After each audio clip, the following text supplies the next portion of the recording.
அனைவருக்கும் மாயவரத்தானின் அன்பான பணிவான வாழ்த்துகளையும் நன்றிகளையும் மீண்டும் மீண்டும் உங்களுக்கு தெரியப்படுத்திக் கொள்கிறேன். தற்போது உலக தமிழ் பல்கலைக்கழகம் உங்களை அன்புடன் வரவேற்கிறது. நிகழ்ச்சி நிரலை காதால் கேட்டு கண்ணால் ரசித்து பாருங்கள். வணக்கம். சொல்கிறார், நிச்சயமாக கொடுக்கப்படும். அப்படி என்றால் எனக்கு ஒன்றும் வேண்டாம். அண்ணா ஒரு எழுத்தாளன் சொன்னது வேண்டாம் வேண்டாம் என்று சொன்ன அண்ணா, இல்லை நீங்கள் ஏதாவது பெற்றுக்கொள்ள வேண்டும் என்று வானத்து நட்சத்திரங்களை வானத்தில் இருக்கிற வானவில்லை வளைத்து கொடுக்கிற வல்லமை படைத்தவர் போப்பாண்டவர்.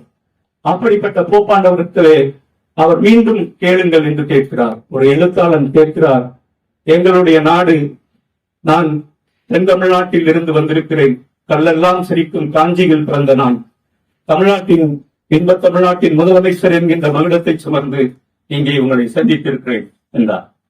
அண்ணா கேட்டார், எங்களுடைய போர்ச்சுகீசியர்கள் எங்களுடைய நாட்டை ஆண்டு கொண்டிருந்த போது கோவாவினுடைய விடுதலைக்காக பாடுபட்டவர் மைக்கேல் ரானடே இப்போது போர்ச்சுகல் நாட்டில் சிறைச்சாலையில் உள்ளார். தங்களுக்கு அளிக்கப்பட்டிருக்கிற அதிகாரத்தை பயன்படுத்தி உங்களால் மட்டும் முடியும் என்று நம்புகிற நான் போப்பாண்டவரிடத்திலே கேட்டார், மைக்கேல் ரானடே அவர்களை விடுதலை செய்ய வேண்டும், அந்த தகுதி உங்களுக்கு இருக்கிறது என்று கேட்டார். அவர் ஒன்றும் தமிழன் அல்ல. கோவா மாநிலத்திலே பிறந்த மைக்கேல் ரானடே அந்த மண்ணுக்கு விடுதலைக்காக பாடுபட்டவரை எங்கிருந்தோ, என்னுடைய பழக்கம் எந்த விஷயமாக இருந்தாலும் அதை முழுமையாக ஆராய்ந்து அந்த இடத்திற்கு நேரில் சென்று பார்க்க வேண்டும், பார்த்ததற்கு பிறகு தெளிவோடு உரையாற்ற வேண்டும் என்று கருதுகிறவன் நான். கேட்டபோது அங்கு இருந்தவனுக்கு கூட அது தெரியவில்லை. பின்பு வேற இடத்தில் இருந்து தெரிந்து கேட்டுக்கொண்டோம். ஆனால் எங்கோ இருக்கக்கூடிய தமிழனாகிய என்னுடைய அண்ணா எழுத்தாளர் போப்பாண்டவருடைய விடுதலைக்காக அண்ணாவிடத்திலே கேட்டார். அண்ணாவிடத்தில் கேட்டபோது அவரிடத்திலே நிச்சயமாக உங்களுக்கு நான் உதவி செய்கிறேன் என்று சொல்லி செய்தார். அவர் போப்பாண்டவர் அந்த நாட்டிலே பேசி அவருக்கு விடுதலையை பெற்றுத் தந்தார். அவருக்கு விடுதலையை பெற்றுத் தந்த போது அவர் இந்திய மண்ணிற்கு வர வேண்டும் என்று கருதுகிற போது அன்னை இந்திரா காந்தி அவர்களும், நான் என்னுடைய விடுதலைக்காக என் தாய் நாட்டை சேர்ந்தவர்கள் கூட கவலைப்படவில்லை, ஆனால் எங்கோ தமிழ்நாட்டில் பிறந்திருக்கக்கூடிய அண்ணா என்கின்ற அந்த மனிதனை நான் பார்க்க வேண்டும், கட்டி தழுவ வேண்டும் என்று கதறினார். அப்படி கதறுகிற போது அங்கே இருந்த அன்னை இந்திரா காந்தி அவர்கள் அவரிடத்திலே சொன்னார், அவர் காலமாகிவிட்டார், அவருடைய சார்பாக அவருடைய சகோதரர்களை அழைத்து வந்திருக்கிறோம் என்று நாஞ்சில் மனோகரன் அவர்களை அறிமுகப்படுத்தினார். அப்படி அறிமுகப்படுத்துகிற போது அவர் சொன்னார், அவருடைய பேச்சு அந்த இடைப்பட்ட காலங்களில் அவரை பற்றிய செய்திகளை தெரிந்து கொண்ட மைக்கேல் ரானடே, உங்கள் தாய்நாட்டுக்கு செல்வதற்காக அன்னை இந்திரா காந்தி அவர்கள் தனி விமானத்தை ஏற்படுத்தி கொடுத்திருக்கிறார். இல்லை இல்லை, நான் தாய் திருநாளான தமிழ்நாட்டுக்கு செல்ல வேண்டும். தமிழ்நாட்டில் சென்று இங்கே அமைந்திருக்கக்கூடிய மெரினா கடற்கரையில் இருக்கிற அண்ணாவின் சமாதியில் கண்ணீர் மல்க கட்டி கதறி அழுது தன்னுடைய கண்ணீரை செலுத்தி காணிக்கையாக்கினார். அவர் அந்த மைக்கேல் ரானடே சற்று குறைந்த நாட்களுக்கு முன்னால் மரணமடைந்தார். அவரையும் நாங்கள் இருவரும் நேரிலே சந்தித்திருக்கிறோம். அவர் புண்ணையில் இருந்தார். அப்பொழுது ஏன் இதை சொல்கிறேன் என்றால், எழுதுகிற எழுத்து பேசுபவர்களையும் பரிசு பெற வந்திருக்கிறவர்கள் உங்கள் குடும்பத்தார் அனைவரையும் நன்றி வருக வருகை வண்ணத்தமிழில் வரவேற்று என்னமிடிக்கு உரையாற்றி அமைந்தேன். நன்றி. முடியுமோ இந்த சமூகத்தை சப்பந்துட்டு இருக்கிறார்.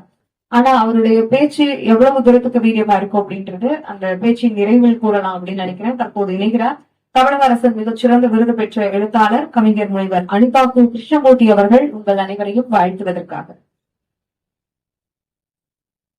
உலகம் முழுக்க வாழ்ந்து கொண்டிருக்கிற மக்களுக்கு மேலாடைகளும் உள்ளாடைகளும் வழங்குகிற பின்னலாடை நகரமான திருப்பூர் நகரத்திலிருந்து வருகை தந்து இங்கே மதிப்பூர் முனைவர் பட்டம் பெற வந்திருக்கிற அன்பு சகோதரர்களுக்கும் சகோதரிகளுக்கும், அப்போது எனக்கு வயது 6. நான் எம்ஜிஆர் ரசிகன். என்று கேட்டால் எம்ஜிஆர் தான் நன்றாக காதல் செய்வார், நன்றாக சண்டை போடுவார் என்பது சின்ன வயதிலிருந்தே என்னுடைய மனதிலே புகுந்திருக்கிற ஒரு விஷயம். ஆனால் என்னுடைய அண்ணன் நான் சிவாஜி படத்துக்கு தான் கூட்டிக் கொண்டு போவேன் என்று சொல்லி சிவாஜி படத்துக்கு கூட்டிக் கொண்டு செல்கிறார். படத்தின் இடைவேளை அப்போதெல்லாம் திரைப்பட அரங்குகளில் அந்த திரைப்படத்தில் வருகிற பாடல்களை எல்லாம் புத்தகமாக அடித்து வெளியிட்டிருப்பார்கள்.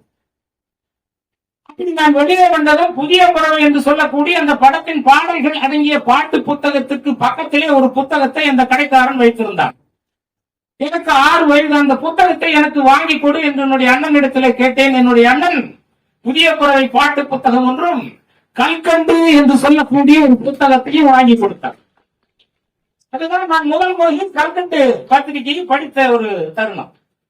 அதற்கு பின்பு கல்யாணிக்கும் கோவலனுக்கும் குழந்தை பிறக்கவில்லை. மாணவி என்பவள் கோவலனை பெற்று இழந்தவள். கல்யாணி கோவலனை இழந்து பெற்றவள். அப்படி நீங்கள் வகைப்படுத்திக் கொள்ளுங்கள்.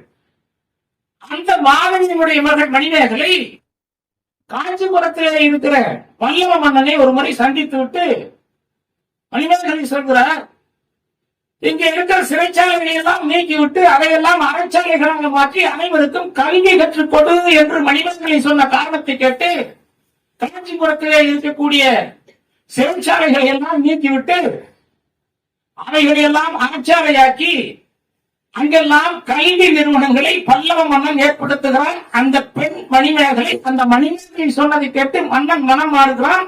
அந்த மணிமேகலை தான் காஞ்சியிலே இருக்கிற காமாட்சியம் என்பதை புரிந்து கொள்ளுங்கள்.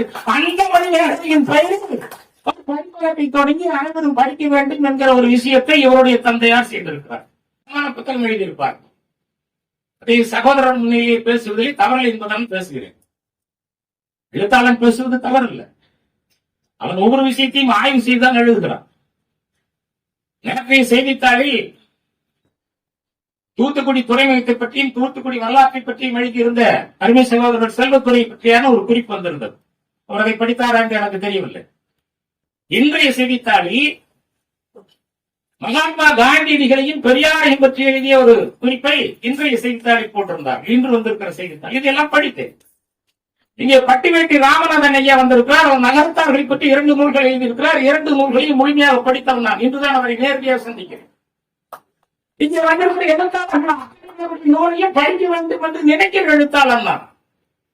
அம்பேத்கரையும் காந்தியை பற்றி ஒருவர் எழுதியிருக்கிறார். பெரியாரையும் காந்தியும் ஒப்பிட்டு ஒருவர் எழுதியிருக்கிறார். இன்னும் சொல்ல போனால் ஒரு நண்பர் திருக்குறளை அவருடைய முறையிலே குறையாக யாரையும் நான் சந்தித்ததில்லை. இங்கே வந்திருக்கிற யாரையும் சந்தித்ததில்லை. ஆனால் ஒரு எழுத்தாளன் கொண்டிருக்கிற போது அந்த தலைமை தளபதி ஹிட்லரிடத்திலே சொல்லுகிறார், ஒரே ஒரு அணுகுண்டை தூக்கி இந்த ஆக்ஸ்போர்டு பல்கலைக்கழகத்தின் மீது போட்டால் இந்த வெள்ளைக்காரன் உலகத்தில் எங்கெங்கே சென்று ஆங்கில மொழியை கொண்டு போய் நிறுத்தி படிப்பதற்கு என்று வைத்திருக்கிறானே அந்த ஆக்ஸ்போர்ட் பல்கலைக்கழகம் முடிந்து போகும். நான் படித்து விடாமல் அந்த தலைமை ஹிட்லர் சொல்லுகிறான், இல்லை இல்லை, அதை படித்தவர்களும் அறிவும் சார்ந்த அறிவு கூடும், எனவே ஆக்ஸ்போர்ட் யூனிவர்சிட்டி மீது குண்டு போடாத என்று சொல்ல இந்த விமானம் அப்படியே நகர்ந்து போகிறது.